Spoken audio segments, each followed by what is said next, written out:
ನಮಸ್ಕಾರ ಸ್ನೇಹಿತರೆ ಎಲ್ಲರಿಗೂ. ಕರ್ನಾಟಕ ಸರ್ಕಾರ ಅಧೀನದಲ್ಲಿರುವಂಥ ಕರ್ನಾಟಕ ಪರೀಕ್ಷಾ ಪ್ರಾಧಿಕಾರದಿಂದ ಗ್ರಾಮ ಆಡಳಿತ ಅಧಿಕಾರಿ ಹುದ್ದೆಗಳಿಗೆ ಅಧಿಸೂಚನೆಯನ್ನು ಹೊರಡಿಸಿದ್ದಾರೆ. 20/2/2024ರಂದು ಈ ಅಧಿಸೂಚನೆಯನ್ನು ಹೊರಡಿಸಿದ್ದಾರೆ. ಒಟ್ಟು 1,000 ಗ್ರಾಮ ಆಡಳಿತ ಅಧಿಕಾರಿ ಹುದ್ದೆಗಳಿದ್ದು ಜಿಲ್ಲಾವಾರು ಅದನ್ನು ವಿಭಜನೆ ಮಾಡ್ತಾರೆ. ಹಾಗೆ ಈ ಹುದ್ದೆಗೆ ಅರ್ಜಿ ಸಲ್ಲಿಸೋದಕ್ಕೆ ಈಗ ಸ್ಟಾರ್ಟ್ ಆಗಿಲ್ಲ. ಅದು ಬಂದು 4/3/2024ರಿಂದ ಸ್ಟಾರ್ಟ್ ಆಗುತ್ತೆ. ಇದು ಹುದ್ದೆಗೆ ಅರ್ಜಿ ಸಲ್ಲಿಸೋ ಕೊನೆಯ ದಿನಾಂಕ ನೋಡೋದಾದರೆ 3/4/2024. ಈ ಹುದ್ದೆಗೆ ವಯೋಮಿತಿ ನೋಡೋದಾದರೆ ಅಂದರೆ ಏಜ್ ಕ್ರಿಟೇರಿಯಾ ನೋಡೋದಾದರೆ ಮಿನಿಮಮ್ 18 ವರ್ಷ ಆಗಿರಬೇಕು. ಮ್ಯಾಕ್ಸಿಮಮ್ ಜನರಲ್ನವ್ರಿಗೆ 35 ವರ್ಷ ಆಗಿರಬೇಕು. 2A 2B 3A 3B ಅಭ್ಯರ್ಥಿಗಳಿಗೆ 38 ವರ್ಷ ಆಗಿರಬೇಕು. ಈ ಪರಿಶಿಷ್ಟ ಜಾತಿ ಪರಿಶಿಷ್ಟ ಪಂಗಡ SC ST ಮತ್ತು ಕ್ಯಾಟಗರಿ 1 ಅಭ್ಯರ್ಥಿಗಳಿಗೆ 40 ವರ್ಷ ತನಕ ಅವ್ರಿಗೆ ಅವಕಾಶ ಇರುತ್ತೆ. ಅದ್ರ ಜೊತೆಗೆ ಈ ಹುದ್ದೆಗೆ ವಿದ್ಯಾಭ್ಯಾಸ ಕ್ವಾಲಿಫಿಕೇಷನ್ ನೋಡೋದಾದರೆ ಎಜುಕೇಷನ್ ಕ್ವಾಲಿಫಿಕೇಷನ್ ದ್ವಿತೀಯ PUC ಆಗಿರಬೇಕು. ಈಗ JODC ITI ಡಿಪ್ಲೊಮಾ ಮಾಡಿರೋರು ಕೂಡ ಈ ಹುದ್ದೆಗೆ ಅರ್ಜಿಯನ್ನು ಸಲ್ಲಿಸಬಹುದು. ಅವರಿಗೆ ಒಂದು ರೂಲ್ ಇದೆ, ಎಕ್ಸ್ಟ್ರಾ ರೂಲ್ ಇದೆ. ಅದೇನೆಂದರೆ NIOS ನಡೆಸುವಂಥ ಒಂದು ಭಾಷಾ ಕೋರ್ಸು ಮತ್ತು ಒಂದು ಸಬ್ಜೆಕ್ಟ್ ಒಂದು ವಿಷಯದಲ್ಲಿ ಉತ್ತೀರ್ಣರಾಗಿರಬೇಕು. ಅಂದರೆ ಮಾತ್ರ ನೀವು ಈ ಹುದ್ದೆಗೆ ಅರ್ಜಿ ಸಲ್ಲಿಸೋಕ್ಕೆ ಎಲಿಜಿಬಲ್ ಆಗಿರ್ತೀರಿ, ಇಲ್ಲಾಂದರೆ ಸಲ್ಲಿಸೋಕ್ಕಾಗೋದಿಲ್ಲ. ಈ ಹುದ್ದೆಗಳಿಗೆ ಇರುವಂಥ ಒಂದು ಫೀಸ್ ನೋಡೋದಾದರೆ ಜನರಲ್ ಕ್ಯಾಂಡಿಡೇಟ್ ಮತ್ತು 2A 2B 3A 3B ಅಭ್ಯರ್ಥಿಗಳಿಗೆ 750 ಇರುತ್ತೆ. ಅದರ ಜೊತೆಗೆ ಪರಿಶಿಷ್ಟ ಜಾತಿ SC ST ಪ್ರವರ್ಗವನ್ನು ಮತ್ತು ಎಕ್ಸ್ ಮಿಲಿಟರಿ ಅಂದರೆ ಮಾಜಿ ಸೈನಿಕರು ಮತ್ತು ಫಿಸಿಕಲ್ ಹ್ಯಾಂಡಿಕ್ಯಾಪ್ PSC ಕ್ಯಾಂಡಿಡೇಟ್ಗಳಿಗೆ 500 ರೂಪಾಯಿ ಇರುತ್ತೆ.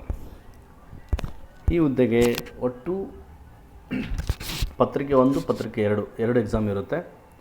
ಅದಕ್ಕೂ ಮುಂಚೆ ಒಂದು ಕಡ್ಡಾಯ ಕನ್ನಡ ಭಾಷಾ ಪರೀಕ್ಷೆ KPSC ಅವರು ನಡೆಸ್ತಾ ಇದ್ರಲ್ವ, ಹಾಗೆಯೇ ಇವರು KEದವರು ಕೂಡ ಕಡ್ಡಾಯ ಕನ್ನಡ ಭಾಷಾ ಪರೀಕ್ಷೆಯನ್ನು ನಡೆಸ್ತಾರೆ. ಈ ಭಾಷಾ ಪರೀಕ್ಷೆ KE ಅವರು ನಡೆಸೋದು ಲಿಖಿತ ರೂಪದಲ್ಲಿತ್ತು, ಬೈ ರೈಟಿಂಗಲ್ಲಿತ್ತು ಎಕ್ಸಾಮು. KPSC ನಡೆಸೋರು ಅವ್ರು ನಡೆಸ್ತಾ ಇದ್ದಾರಲ್ಲ KPSC ಅವರು ಕಡ್ಡಾಯ ಕನ್ನಡ ಪರೀಕ್ಷೆ, ಅದರಲ್ಲಿ ಮಲ್ಟಿಪಲ್ ಚಾಯ್ಸಸ್ ಇರಲಿಲ್ಲ, ಬರೀಬೇಕಾಗಿತ್ತು, ರೈಟಿಂಗ್ನಲ್ಲಿತ್ತು. ಬಟ್ ಇದು ಏನಿದೆ ಅಂದರೆ MCQನಲ್ಲಿದೆ,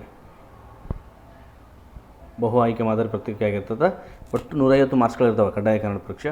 ಅದರಲ್ಲಿ 50 ಮಾರ್ಕ್ಸ್ ತೊಗೊಂಡ್ರೆ ಮಾತ್ರ ಎಲಿಜಿಬಲ್ಲು, ಇಲ್ಲಾಂದರೆ ಎಲಿಜಿಬಲ್ ಆಗೋದಿಲ್ಲ. ಅದರಲ್ಲಿ ಎಲಿಜಿಬಲ್ ಆದರೆ ಮಾತ್ರ ಪೇಪರ್ 1 ಪೇಪರ್ 2ನಲ್ಲಿ ನಿಮ್ಮನ್ನ ಕನ್ಸಿಡರ್ ಮಾಡ್ತಾರೆ. ಪೇಪರ್ 1ನಲ್ಲಿ GK ಇರುತ್ತೆ. GK ಅಂದರೆ ಕಂಪ್ಲೀಟ್ ಸಿಲೆಬಸ್ ಇದೆ ನಿಮಗೆ. ಅದು ಸಂಪೂರ್ಣವಾಗಿ ನೋಡೋದಾದರೆ ನಿಮ್ಗೆ ಲಿಂಕನ್ನು ಹಾಕಿರ್ತೀನಿ ಕೆಳಗಡೆ ನೋಟಿಫಿಕೇಷನ್ಸ್ದು, ಅದು ಲಿಂಕಲ್ಲಿ ಹೋಗಿ ನೋಡ್ಬೋದು ಯಾವ ರೀತಿ ಇದೆ ಅಂತ. GKನಲ್ಲಿ ಏನೇನು ಕೇಳ್ತಾರೆ ಅಂತೆಲ್ಲ ನೋಡ್ಬೋದು ಟಾಪಿಕ್ ವೈಸು. ಹಾಗೆ ಪತ್ರಿಕೆ 2ನಲ್ಲಿ ಸಾಮಾನ್ಯ ಕನ್ನಡ, ಸಾಮಾನ್ಯ ಇಂಗ್ಲೀಷು ಮತ್ತು ಕಂಪ್ಯೂಟರ್ ಲಿಟ್ರಸಿ ಇದೆ.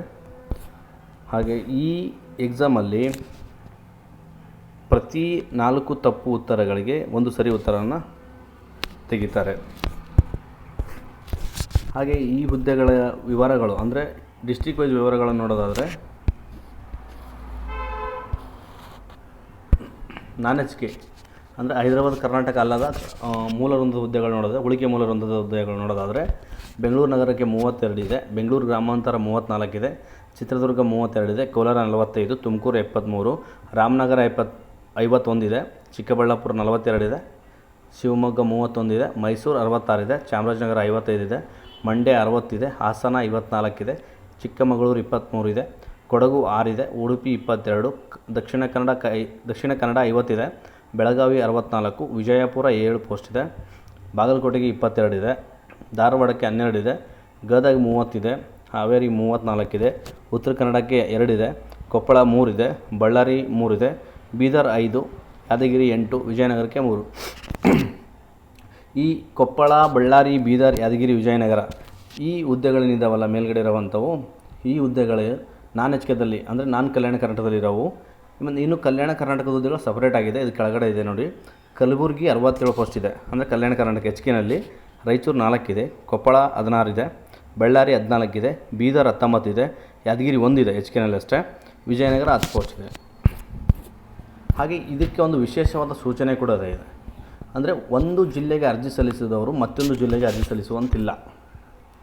ಯಾಕಂದರೆ ನೀವು 2 ಜಿಲ್ಲೆಗೆ ಅರ್ಜಿ ಸಲ್ಲಿಸಿದರೆ ಮುಂದೆ ನೇಮಕಾತಿ ಅಂದರೆ ಸೆಲೆಕ್ಷನ್ ಮಾಡೋ ಟೈಮಲ್ಲಿ ತುಂಬ ಕ್ರಿಟಿಕಲ್ ಪ್ರಾಬ್ಲಮ್ಗಳಾಗ್ತಿರ್ತಾವೆ ಅಂಥೇಳಿ ಇವರು ಒಂದು ಜಿಲ್ಲೆಗೆ ಮಾತ್ರ ಅರ್ಜಿ ಸಲ್ಲಿಸೋಕ್ಕೆ ಅವಕಾಶವನ್ನು ನೀಡಿದ್ದಾರೆ. ಇನ್ನು ಈ ಡಿಸ್ಟಿಕ್ ವೈಸ್ ಆಯಿತು, ಕ್ಯಾಟಗರಿ ವೈಸು ಅಂದರೆ ಕಾಸ್ಟ್ ವೈಸ್ ಈ ಪೋಸ್ಟ್ಗಳನ್ನು ಡಿವೈಡ್ ಮಾಡಿದ್ದಾರೆ. ಅದರದ್ದು ಕೂಡ ಒಂದು ಲಿಂಕನ್ನು ಡಿಸ್ಕ್ರಿಪ್ಷನ್ ಬಾಕ್ಸಲ್ಲಿ ಹಾಕಿರ್ತೀನಿ, ನೋಡಿ, ಅಲ್ಲಿ ಗೊತ್ತಾಗುತ್ತೆ ನಿಮಗೆ. ಹಾಗೆ ಇದ್ರ ಬಗ್ಗೆ ಏನಾದರೂ ಡೌಟ್ಸ್ ಇದ್ದರೆ ಕಮೆಂಟ್ ಬಾಕ್ಸಲ್ಲಿ ಕಮೆಂಟ್ ಹಾಕಿ, ಅದಕ್ಕೆ ಸಂಪೂರ್ಣವಾದ ವಿವರಗಳನ್ನು ನೀಡ್ತೀನಿ. ಹಾಗೆ ಇನ್ನೂ ನೀವು ನಮ್ಮ ಚಾನಲ್ಗೆ ಸಬ್ಸ್ಕ್ರೈಬ್ ಆಗಿಲ್ಲ ಅಂದರೆ ಸಬ್ಸ್ಕ್ರೈಬ್ ಆಗಿ.